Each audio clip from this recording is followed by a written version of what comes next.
Dengan mengenakan daster, emak-emak ini merobek puluhan buku dan dilemparkan ke halaman Balai Kota Samarinda, Kalimantan Timur. Selain memprotes mahalnya harga buku sekolah yang mencapai jutaan rupiah, para emak ini juga mengaku diintimidasi oleh pihak guru jika tidak mau membeli buku. Menurut koordinator aksi, ada 68 sekolah negeri yang menjual buku wajib hingga jutaan rupiah. Juga ada pungutan liar hingga 2 juta rupiah. Wali murid, semua gurunya malah semakin mendesak, segera beli, dan intimidasi terus terjadi, kawan. Ancaman-ancaman nilai juga terus keluar di setiap sekolah. Banyak sekali. Hari ini kami akan umumkan sekolah-sekolahannya nanti di depan Pak Wali Kota. Atas protes tersebut, Pemkot Samarinda akan menurunkan tim menelusuri dugaan pungli buku di sekolah negeri. Jadi atas laporan ini dalam waktu dekat akan melakukan peninjauan di sekolah-sekolah. Oke. Senin, Pak ya, Senin. Ya, Senin.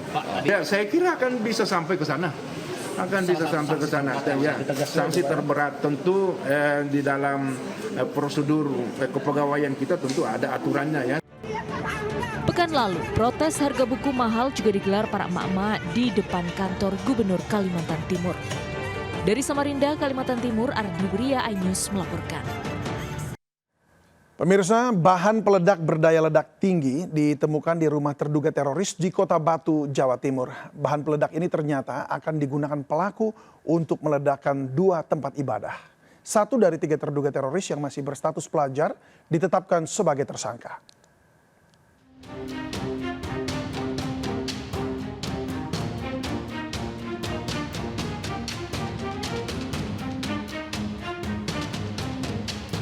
Penggeledahan aparat di rumah terduga teroris di perumahan Bunga Tanjung Jenrejo, Kota Batu, Jawa Timur ditemukan banyaknya bahan peledak.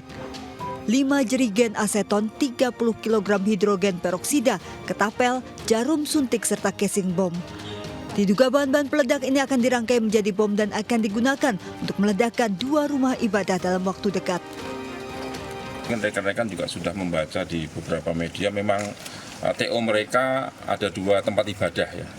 Ini ya, 2 tempat ibadah. Itu saja ya rekan-rekan ya. Pak, dari mana barang bukti dokumen Pak tempat ibadah itu? Nanti secara spesifik nanti di Mabes Polri ya. Densus 88 mengamankan 3 orang yang merupakan satu keluarga, ayah, ibu, dan anak asal Jakarta, mengaku bekerja di Batu. 1 di antaranya telah ditetapkan sebagai tersangka berstatus pelajar simpatisan Daulah Islamiyah. Enggak ada, Mas. Tertutup atau bagaimana? Tertutup itu. Selama 1 tahun tinggal di sini. Iya. Gitu. Aktivitasnya apa, Pak? Kerjanya apa, Pak? Saya sendiri kurang tahu. Kalau kerjanya saya sendiri kurang tahu ya. Rumah ini dikontrak selama 2 tahun dan ketiganya baru menghuni 1,5 tahun. Dari Batu, Jawa Timur, Denny Irwansyah, iNews melaporkan. Balita berusia hampir 2 tahun korban penganiayaan orang tua asuhnya di Cilincing, Jakarta Utara menjalani operasi pembedahan kepala akibat perdarahan. Sementara sang kakak berusia 4 tahun mengalami trauma pasca penganiayaan, takut bertemu orang baru.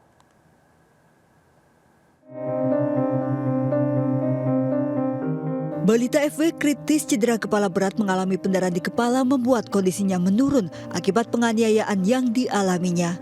Tim dokter Rumah Sakit Polri Kramat Jati pun melakukan operasi trepanasi pembedahan kepala. Meski belum sadar, namun kondisi FW kini stabil dan mulai membaik pasca operasi. Bayi tersebut saat ini masih kita rawat secara intensif di ICU anak. Ya, dirawat oleh dokter spesialis anak sub ICU. Sementara sang kakak mengalami luka memar di tubuhnya. Meski dokter tidak menemukan luka pada organ dalam, namun kondisi balita 4 tahun ini tak kalah menyedihkan. Balita R trauma berat akibat penganiayaan hingga membuatnya takut bertemu orang baru. Kondisi ini membuat penyidik belum menemui kedua balita ini. Keduanya dianiaya orang tua asuh yang masih kerabat karena orang tua kandungnya bekerja di Papua dan Solo tidak pernah memberikan uang. Dari Jakarta, Rio Manik, iNews melaporkan. Pasutri, pelaku penganiayaan 2 balita kakak beradik di Cilincing, Jakarta Utara telah ditetapkan sebagai tersangka. Garis polisi masih memagari rumah kontrakan lokasi penganiayaan. Dan pemirsa, berikut laporan Amrina Rida dan Aris Setiawan dari lokasi. Ya, pemirsa, dua balita, kakak beradik yang berinisial RC usia 4 tahun dan juga adiknya MFW yang berusia 1,5 tahun menjadi korban penganiayaan yang dilakukan oleh orang tua asuhnya, yakni pasangan suami istri berinisial ADT usia 25 tahun dan juga istrinya yakni TAS yang berusia 21 tahun. Penganiayaan ini dilakukan di kontrakan tempat kami melaporkan saat ini yang berlokasi di Sukapura, Cilincing, Jakarta Utara. Seperti terlihat ini di samping saya terdapat dua pintu yang berwarna coklat. Ini adalah kontrakan petakan yang menjadi tempat tinggal dari korban dan juga pelaku dengan ukuran 2,5 kali 2,5 meter yang selama ini digunakan atau menjadi tempat penganiayaan terjadi. Sementara itu, pemirsa, untuk di sebelah kontrakan ini terdapat satu pintu berwarna hijau yang merupakan ruangan kosong yang sebenarnya tidak disewa oleh pelaku, namun diketahui menjadi tempat penyekapan yang dilakukan pelaku terhadap korban. Dan dari penganiayaan ini terjadi sejak 21 Juli 2024 korban hingga akhirnya korban ini masih dirawat sampai saat ini membutuhkan perawatan intensif di Rumah Sakit Polri Kramat Jati. Sementara itu dari kedua pelaku ini sudah ditangkap oleh pihak Polres Metro Jakarta Utara dan sudah ditetapkan sebagai tersangka dengan ataupun juga dikenai Undang-Undang Perlindungan Anak dengan pemberatan dan juga Undang-Undang KDRT dengan ancaman 10 tahun penjara. Dan motif dari penganiayaan ini diinformasikan adalah dikarenakan pelaku kesal akibat tidak kunjung mendapatkan biaya ataupun juga uang dari orang tua kandung korban sehingga keduanya tega melakukan penganiayaan terhadap kedua balita ini. Dari Jakarta, Amrina Rida, Aris Setiawan, iNews melaporkan. Pemirsa, ledakan tabung gas 12 kg memporak-porandakan sebuah rumah di Cengkareng, Jakarta Barat hingga nyaris roboh. 3 penghuninya luka bakar. Kerasnya ledakan juga membuat sejumlah rumah dekat lokasi pun rusak. Lalu apa penyebab tabung gas ini meledak? Sudah ada Reza Helmi di lokasi. Ya Reza, apa penyebab dari meledaknya tabung gas dan bagaimana kondisi korban saat ini?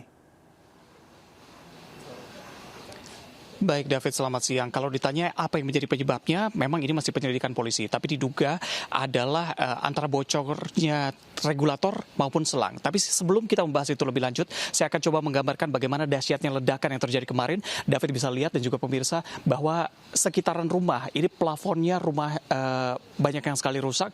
Total data yang kami dapatkan lebih dari 10 rumah terdampak, bahkan 6 diantaranya rusak. Ini rumah di lokasi kejadian terjadi. Bisa Anda lihat seberapa dahsyat terjadi ledakan kemarin. Bahkan tadi ada keluarga dari korban juga datang ke sini mencoba untuk masuk tapi tidak bisa karena memang kondisi rumah cukup parah. Anda bisa lihat bahwa pondasi-pondasi rumahnya sudah goyang dan juga cukup berbahaya ketika didatangi. Termasuk juga ada garis polisi di sini sehingga kita tidak bisa datang ke sana lebih lanjut. Tapi untuk menggambarkan kepada Anda ledakan yang kemarin sudah bergabung bersama saya ada Suwandi Kusuma, saksi yang melihat kejadian kemarin. Pak Suwandi, bagaimana gambaran Anda ketika terjadi ledakan kemarin? Kemarin tepatnya jam 5:2-3 menit. Saya dari sana. Biasa saya jalan, ya. Nah, setelah itu terdengarlah ledakan yang nggak mungkin di akal sehat tuh. Semua material-material sampai berterbangan. Saya tetap sini. Itu ceritanya. Baik. Mobil-mobil bagaimana Pak? Apakah juga terdengar suara alarm karena memang? Ya, waktu itu saya berlari, berteriak minta tolong. Dan dibantu alarm. Maksudnya alarm itu mungkin bunyi semua. Mungkin kedengar meledak itu bunyi semua. Alarm membantu juga membangun ke masyarakat. Nah, ada satu mobil di sini dibakar karena ledakan bakar disemprot dari air, udah hilang. Ya, termasuk rumah Anda juga. Ya. Kalau kita lihat rumahnya juga terdampak cukup luar biasa. Terima kasih Pak Suwandi sudah bercerita bagaimana kejadian kemarin. Tapi kalau David tadi bertanya, sebenarnya yang menjadi penyebabnya adalah tabung gas LPG 12 kg. Ini kami punya tips bagi Anda yang menggunakan tabung gas di rumah. Pastikan bahwa ditempatkan di ruang yang sirkulasi udaranya baik. Ada ventilasi juga di bagian bawah dekat lantai sehingga memang ketika terjadi kebocoran, ini sirkulasi udaranya bisa berjalan dengan baik. Dan pastikan tabung gas LPG Anda berdiri dengan tegak, begitu katup menghadap ke atas dan tidak ada sumber api yang terletak di sekitar tabung gas tadi, baik itu kompor minyak ataupun sumber api lainnya. Kami harapkan tips tadi bisa berguna bagi Anda dan tidak ada lagi ledakan yang terjadi akibat gas LPG. Kembali ke David. Baik Reza, terima kasih untuk tips dan informasinya. Selamat bertugas kembali. Pemirsa, waspada perampokan dengan modus gembos ban mobil. Di Cianjur, Jawa Barat, pasangan suami istri kehilangan uang ratusan juta rupiah. Pelaku mengalihkan perhatian korban dengan menggembosi ban mobil. Perampokan dengan modus gembos ban mobil terjadi di Jalan Raya Mangunsarkoro, Cianjur, Jawa Barat. Uang modal usaha ratusan juta rupiah raib digasak pelaku. Modus pelaku dengan mengalihkan perhatian korban melalui aksi gembos ban. Saat korban panik, pelaku leluasa menggasak uang korban dan langsung kabur. Diduga korban sudah dibuntuti oleh para pelaku. Polisi masih mengejar pelaku dan memeriksa saksi. Bisa bantu, tapi saya lagi buru-buru katanya gitu. Ini si mobil terakhirnya pergi, habis itu saya ingat nih mau nelfonin si A tadi. Saya di sini nih mau nelfon, habis nelfon, keingat nih, oh tas saya masih di mobil. Saya balik lagi ke mobil, ngambil tas, duduk lagi. Saya telepon si A tadi. Suami saya nemenin duduk di sana tuh. Namanya sana katanya, oh ini bukan nama ATD nih katanya, tapi coba dulu nelfon katanya gitu. Habis saya telepon, suami balik lagi ke sana, udah disolakin di depan sana tuh.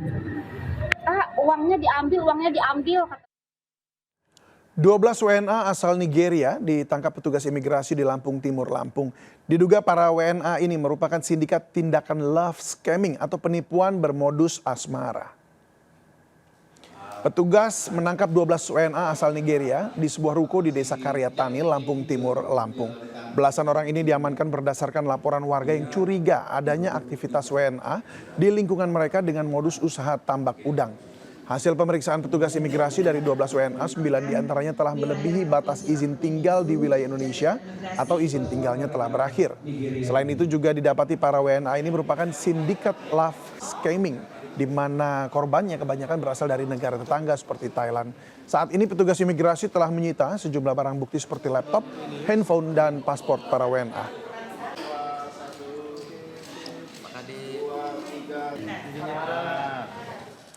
Seorang siswa SD di Karangasem, Bali terperosok jatuh ke dalam lubang di trotoar saat berjalan bersama temannya sepulang sekolah. Video ini viral membuat warganet geram dengan kondisi trotoar.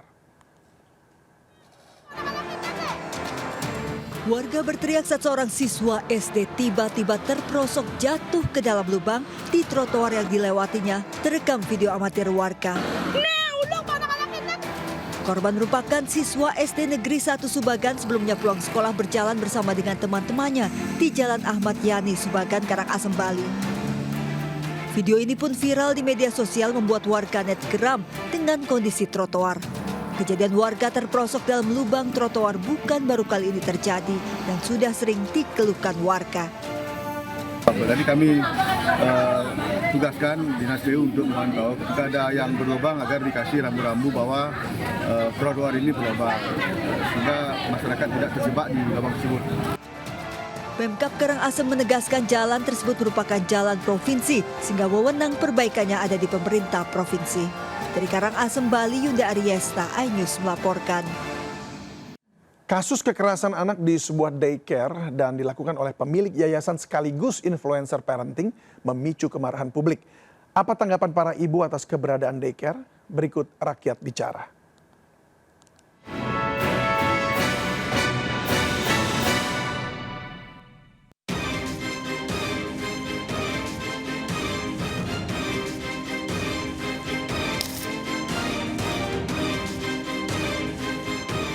Pemirsa, perlakuan tidak manusiawi pemilik daycare di Depok, Jawa Barat tentunya telah mengoyak perasa peri kemanusiaan.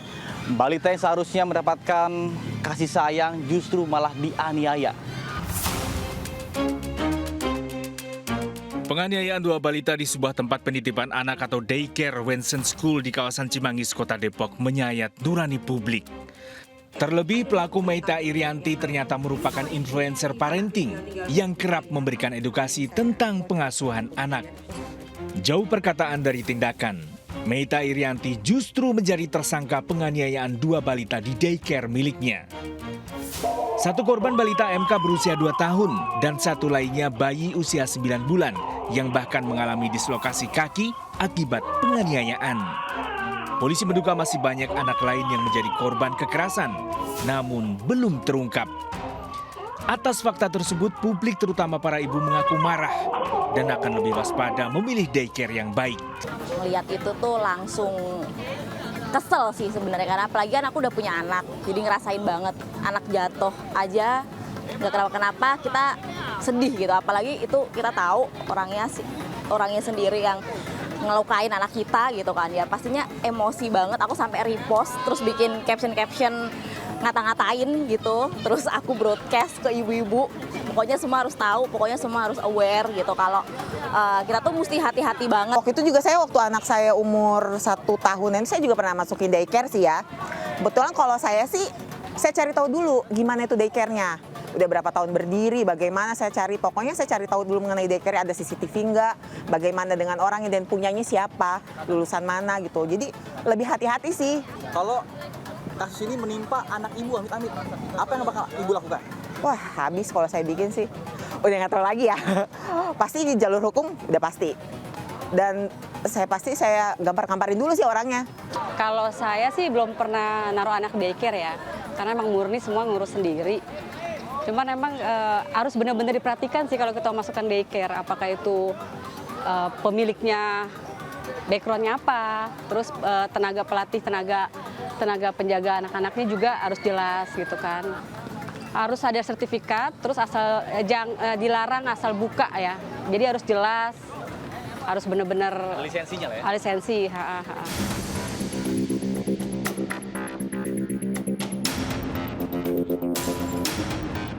Data Kementerian Pemberdayaan Perempuan dan Perlindungan Anak menyebutkan bahwa sepanjang 2023 kasus kekerasan terhadap anak mencapai lebih dari 24.000 kasus.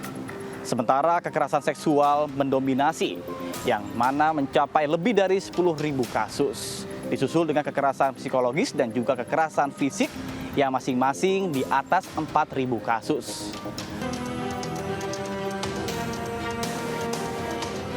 Pemirsa, meskipun telah ada undang-undang terkait dengan perlindungan anak, namun faktanya kasus kekerasan terhadap anak sampai dengan saat ini masih kerap terjadi.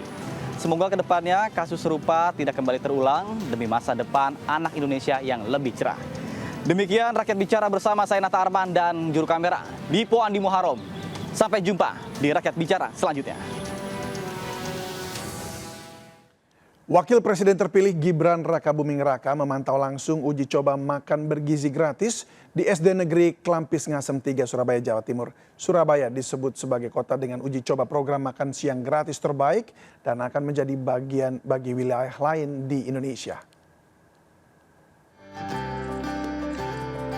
Wakil Presiden terpilih Gibran Rakabuming Raka memantau uji coba makan bergizi gratis di SD Negeri Klampis Ngasem 3, Jalan Manyar, Kertoarjo, Surabaya, Jawa Timur. Setiap murid mendapatkan makan siang dengan menu nasi, ayam asam manis, sayuran, buah, disertai susu kotak. Ini apa aja? Ini sup, sama Buah-buahan. Ada ini ya, susu juga ya? Ya. Enak nggak? Enak. Senang ya dapat makan siang gratis? Gibran memuji pelaksanaan program makan siang bergizi gratis di sekolah ini. Program menciptakan multiplier effect melibatkan banyak pihak dengan hasil yang dirasakan para siswa. Jadi sekali lagi yang hari ini UMKM-nya dapat, murid-muridnya dapat, modulnya juga dapat. Jadi benar-benar multiplier effect-nya luar biasa. Harga setiap paket makanan di program makan bergizi gratis bervariasi, tergantung lokasi dan wilayah penerapannya. Untuk kota Surabaya mendapat budget sekitar Rp15.000 per paket.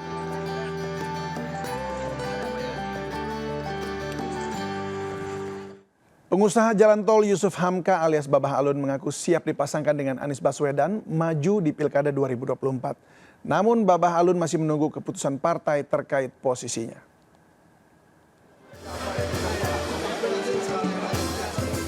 Kamis siang, Yusuf Hamka belusukan ke Pasar Tanah Abang, Jakarta Pusat disambut pedagang. Namun pengusaha jalan tol ini membantah belusukannya ke Tanah Abang mencari dukungan warga jelang Pilkada. Namun ia siap maju dan dipasangkan dengan siapapun termasuk Anies Baswedan. Saya dipasangkan sama siapa aja siap, asal partai yang memasangkan. Pokoknya terserah partai, ikut baik pokoknya kita.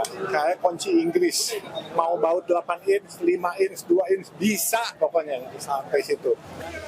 DPP Partai Golkar resmi memberikan surat instruksi kepada Yusuf Hamka untuk maju di Pilkada Jakarta 2024. Yusuf Hamka menyerahkan keputusan pencalonannya kepada Partai Golkar.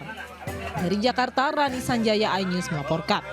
Ya, pemirsa, mau makan siang di mana? Bagi Anda yang sedang di kota Bandung, boleh dicoba bakmi culture kekinian dengan bumbu hasil racikan sendiri dan mie yang juga dibuat sendiri oleh penjualnya alias homemade.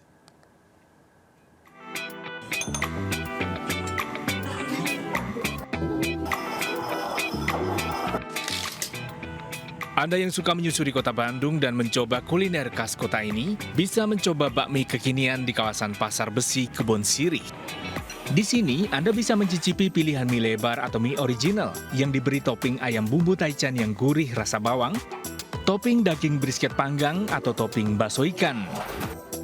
Untuk kuah mie-nya, gurih dan nikmat. Kuah pitung lamian salah satunya, paduan soto Betawi dan bakmi khas Tiongkok. Jangan lupa sambal mala untuk menambah selera. Kalau misalkan dari teksturnya memang mie-nya memang kenyal. Penasaran sama informasinya kan memang homemade ya, tapi yang lebih amazing-nya itu adalah si brisketnya kerasa banget. Beberapa kadang di tempat lain si brisket kan hanya sekedar nama doang, tapi ternyata di sini asapnya kerasa banget sih. Mantap. Meski berada di tengah pasar, tapi warung bakmi ini tetap jadi buruan pembeli loh. Apalagi bumbu yang dipakai hasil racikan sendiri, dan mie-nya pun hasil buatan sendiri atau homemade. Nah, jadi konsep kita di sini tuh lebih ke Chinese fusion food ya. Terus juga kita nyari lokasi yang cukup unik gitu. Main ke sini ya anggapan kita kayak main ke rumah temen gitu, mau bakmi sama keluarga gitu. Harganya juga terjangkau, mulai dari Rp23.000 per porsi. Dari Kota Bandung, Jawa Barat, Sondi Agung, iNews melaporkan. Terima kasih Anda masih bersama kami di seputar iNews Siang. Pemirsa, seorang pembeli tongseng dan sate kambing mengamuk setelah digetok dengan harga makanan tak wajar di warung tenda kawasan Ungaran, Kabupaten Semarang. Pembeli merekam aksi protesnya hingga viral di media sosial.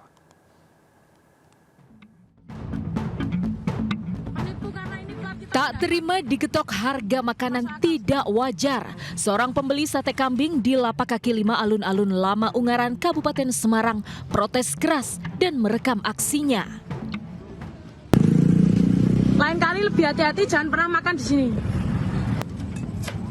Melalui ponselnya, ia memperlihatkan harga sate dan tongseng di warung itu mencapai Rp60.000 per porsi.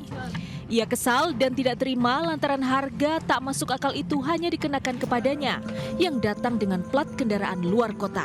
Sementara pembeli lain yang merupakan warga lokal hanya membayar Rp45.000 per porsi. Jenengan dari apa Pak? Tengkleng. Pinten? 45. Mah? Tengklengnya itu dong? Sudah ibu dong? Bapaknya bayar 45. Ya. Usai video itu viral, Bupati Semarang pun angkat bicara. Bupati meminta pedagang tidak menggetok harga kepada pengunjung dan harus memasang daftar harga makanan di dalam lapak. Kita kepada semua pedagang siapapun, ya jangan seperti itulah. Misalnya siapapun yang membeli di situ harganya harga umum semua. Karena itu juga nanti akan berpengaruh kepada pengunjung yang lain. Pedagang yang mematok harga tidak wajar bisa diberikan sanksi penertiban hingga penutupan oleh Pemkab setempat. Dari Kabupaten Semarang, Jawa Tengah, Lurisa Lulu, iNews melaporkan. Rangkaian kedua kereta Autonomous Rail Transit atau kereta tanpa rel untuk Ibu Kota Nusantara IKN tiba di Pelabuhan Semayang, Balikpapan, Kalimantan Timur. Kereta buatan BUMN Cina itu rencananya akan diuji coba Presiden Jokowi 5 Agustus mendatang. Rangkaian kedua kereta tanpa rel atau Autonomous Rail Transit akhirnya tiba di Pelabuhan Semayang, Balikpapan, Kalimantan Timur. Kereta tanpa rel buatan perusahaan Cina ini diangkut dengan kapal berbendera Portugal dan berangkat dari Provinsi Shandong, Cina bagian timur. Rangkaian kedua ini melengkapi rangkaian pertama kereta tanpa rel yang sudah tiba beberapa hari lalu. Setelah menurunkan spare part dan gerbong, kereta akan dibawa menuju IKN. Di tahap awal nantinya tram otonom ini akan digunakan sebagai kendaraan pengumpan atau feeder bagi peserta upacara 17 Agustus di IKN. Dengan rute sumbu kebangsaan Barat dan Timur menuju area upacara. Ini kedatangan 3 gerbong, mungkin ini yang terakhir, dan rencana siang ini langsung setelah bongkar langsung diantar menuju ke IKN. Rencananya kereta tanpa rel ini akan diuji coba Presiden Joko Widodo pada 5 Agustus 2024. Kereta tanpa rel merupakan bagian dari sistem transportasi di IKN. Kereta ini dapat beroperasi secara mandiri tanpa memerlukan sensor pemandu. Kereta angkutan perkotaan ini menggunakan tenaga baterai dan memiliki kecepatan hingga 40 km per jam. Dari Balikpapan, Kalimantan Timur, Mukmin Ajis, iNews melaporkan. Pemirsa, ibu korban ruda paksa yang dilakukan oleh ayah kandungnya menjalani pemeriksaan di Polda Metro Jaya. Ibu korban diperiksa sebagai saksi dalam kasus yang terjadi di Pulau Gadung tersebut.